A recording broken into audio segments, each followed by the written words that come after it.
Berapa? 300. Mantap. Saya bayarin. Lumayan buat lebaran. Murah ya 30-an berarti ya. Ya, Apa tuh? terjatuh.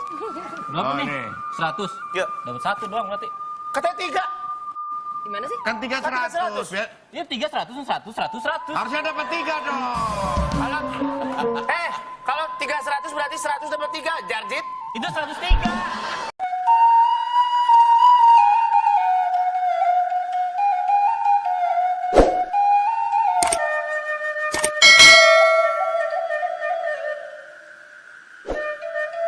Assalamualaikum warahmatullahi wabarakatuh. Dun sanak minang Mustika Jaya nambu cintoi. Bertemu balik kita di channel kita ko. Semoga dun sanak kesedonyo berada dalam keadaan sehat walafiat. Amin ya rabbal alamin.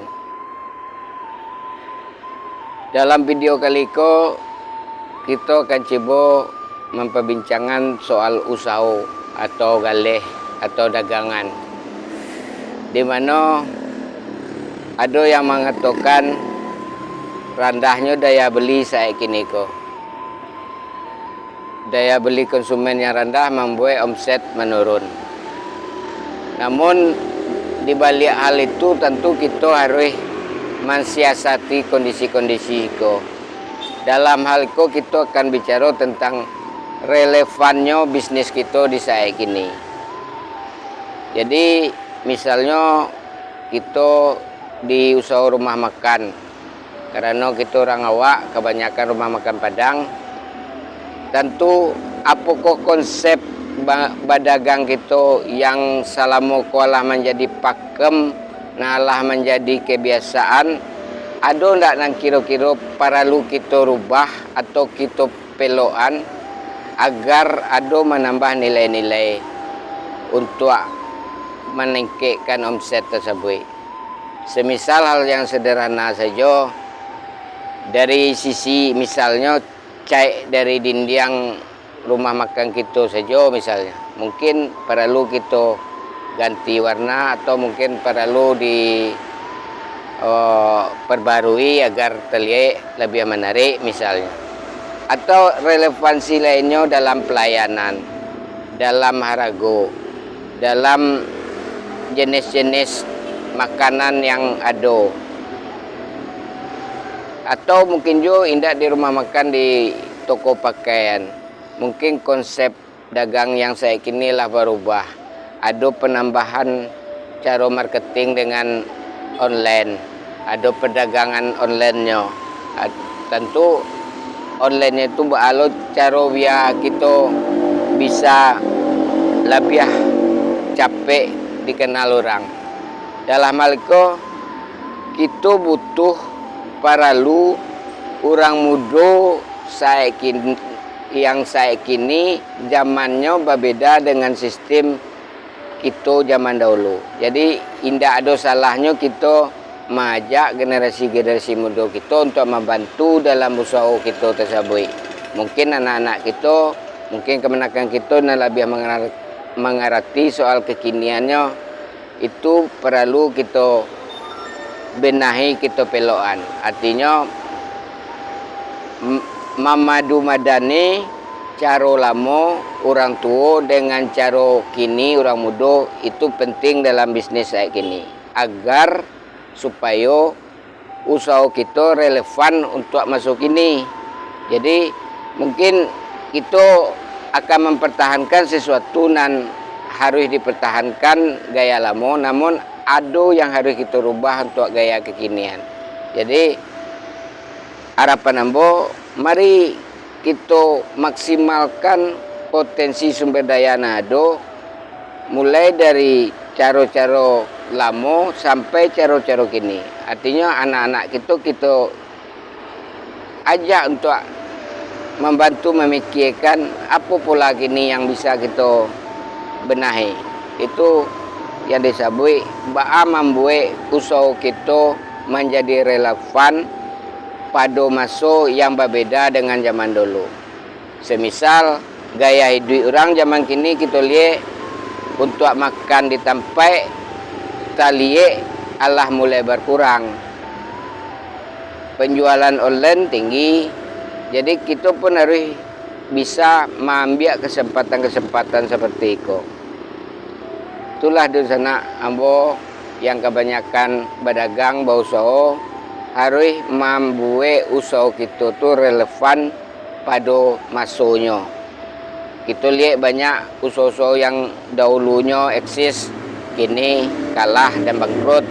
Salah satunya faktor relevansi usaha itu pada zaman yang tidak bersesuaian lagi. Baiklah di sana supaya cancang tak berlandasan, kaji tak berdalih, mari kita dengarkan tip-tip yang diberikan oleh pakar marketing yang terkenal yaitu Pak Renal Kasali. Mari kita sama-sama dengarkan di sana keseruannya. Bagaimana kita menjaga relevansi? Ini tentu penting sekali. Ini ada beberapa tips yang barangkali bisa Anda gunakan. Yang pertama adalah push your people to stay current. Jadi mau orang muda, mau orang tua, tetap harus kekinian. Jangan merasa karena saya mau pensiun, karena saya sudah tua, saya sudah tidak pantas jalan-jalan lagi. Tetap mau tua, mau muda, semua orang yang ada dalam institusi harus menciptakan ide-ide baru. Tentu kalau ada teknologi baru juga belajar. Kalau Anda tidak mau belajar, cari orang yang bisa mengajari Anda. Kemudian kita harus menjadikan diri kita expert. Kalau perlu jangan lakukan seorang diri. Kita harus mendelegasikan ini pada orang lain kalau kita tidak sanggup. Itu yang pertama. Yang kedua, kita harus evaluasi dan refresh staff-staff kita. Refresh itu artinya dikirim training, dilatih, diajak belajar. Orang pada usia tertentu itu akan jenuh juga. Anda punya pegawai lebih dari 10 tahun, Anda akan menemukan sebagian dari mereka malas belajar. Anda misalnya menugaskan dia bukan untuk belajar, tetapi untuk berhubungan sama orang lain, melakukan marketing dan sebagainya. Tapi marketingnya sudah jadul, sudah tidak sesuai lagi. Dia malas belajar, akhirnya dia tidak bisa menjelaskan dengan baik. Karena dia sudah jenuh dengan keadaan. Orang sudah 10 tahun bekerja, dia punya anak, dia sudah menikah. Dulu masih single, dia bisa eksplor. Setelah menikah punya anak, harus urus keluarga, keluarganya bermasalah. Dia tidak punya waktu untuk belajar lagi.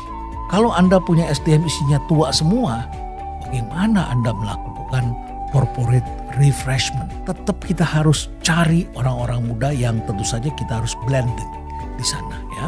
Nah, kemudian yang ketiga adalah education. Ini penting sekali agar selalu mengikuti tren baru, agar selalu belajar hal-hal baru. Dan kemudian tentu saja juga harus mengamati apa yang dilakukan oleh pesaing. Kalau bahasanya orang lama, kuntit pesaing baru, apalagi pendatang baru. Lihat apa yang mereka lakukan. Ketika kami membuat sesuatu yang baru, kami selalu kedatangan orang yang datang ke sini hanya untuk survei, tukar pikiran, atau diam-diam dia foto, dia bikin konten, dan setelah itu kemudian dia copy di tempat yang lain. Nah, kalau kita di copy tentu saja kita harus siap untuk menciptakan hal-hal baru lagi. Menjadi orang yang di copy ya tidak masalah. Apalagi sekarang life cycle itu pendek sekali, perubahan itu cepat sekali. Naik sebentar, hilang. Kita harus ciptakan produk-produk baru agar kita stay relevant. Nah, yang berikutnya, engagement. Saya pernah rapat dengan beberapa orang dari Satgas otoritas di bidang keuangan. Terkejut saya, ya mereka cepat sekali mengambil keputusan dalam 10 menit kemudian menutup suatu industri keuangan yang menurut saya sangat inovasi. Sayang sekali. Dan setelah saya pelajari, oh ternyata mayoritas orang-orang di tempat itu 80-90% waktunya di dalam kantor. Mereka kurang bergaul. Supaya kita bisa stay relevan harus stay social. Jangan menjadi manusia yang mengurung dirinya di kantor. Merasa sebagai orang yang berada dalam otoritas, lembaga yang berkuasa, dan orang takut dengan Anda, bukan berarti Anda harus berada terus-menerus di dalam kantor. Anda harus aktif berada di dalam industri. Dengarkan apa yang dilakukan industri. Industri ini berubah terus. Bahkan boundary industri itu pun berubah. Masih ingatkan dulu Anda ketika ada 7-Eleven muncul yang mengeluarkan izin, itu komplain terhadap 7-Eleven. Anda izinnya kan adalah di bidang supermarket. Kenapa Anda bikin restoran? Jadi boundary-nya itu adalah supermarket sendiri, restoran sendiri. Padahal pada masa itu dan sekarang sudah biasa kita lihat. Supermarket di dalamnya ada orang makan, ada yang bisa membeli. Paling nggak ada bisa beli dimsum, beli minum jus. Karena orang datang itu juga capek belanja, mau belanja banyak. Masa dia nggak boleh minum makan di sana? Tapi karena supermarket ini digabung dengan restoran, dengan tempat makan, anak muda nongkrong, ada wifi-nya, maka dipersalahkan karena industrinya. Seorang regulator itu harus juga relevan. Kalau tidak, ekonomi tidak bisa tumbuh.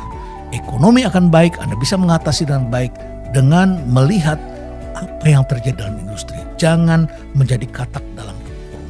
Maka itu kita harus berada di industri sebelum kita berani menjadi seorang regulator.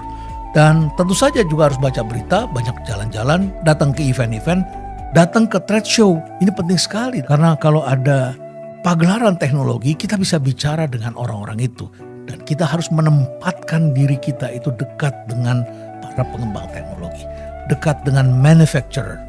Kadang-kadang mereka tahu ada sesuatu yang baru, tapi tidak tahu bagaimana cara mengembangkannya. Kita sebagai orang yang membuat produk dan memasarkan sesuatu, maka kita harus dekat dengan mereka dan menerjemahkan apa yang tengah terjadi. Yang kemudian juga adalah listen to your clients dan your customers.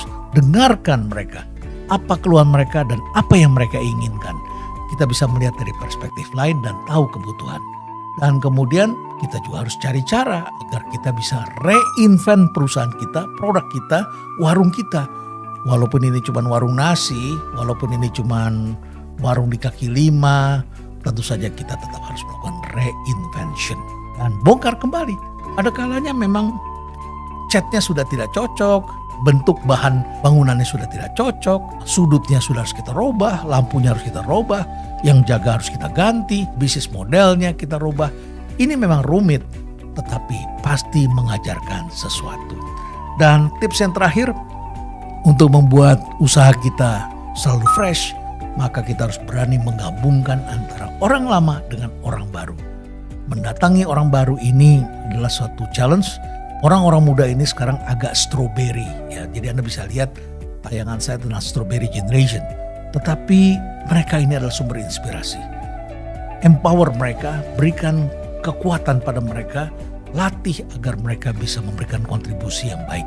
Dan gabungkan dengan orang-orang lama agar orang lama ini juga tetap menjadi fresh karena ada kehadiran orang-orang baru. Demikianlah caranya bagi kita untuk tetap relevan.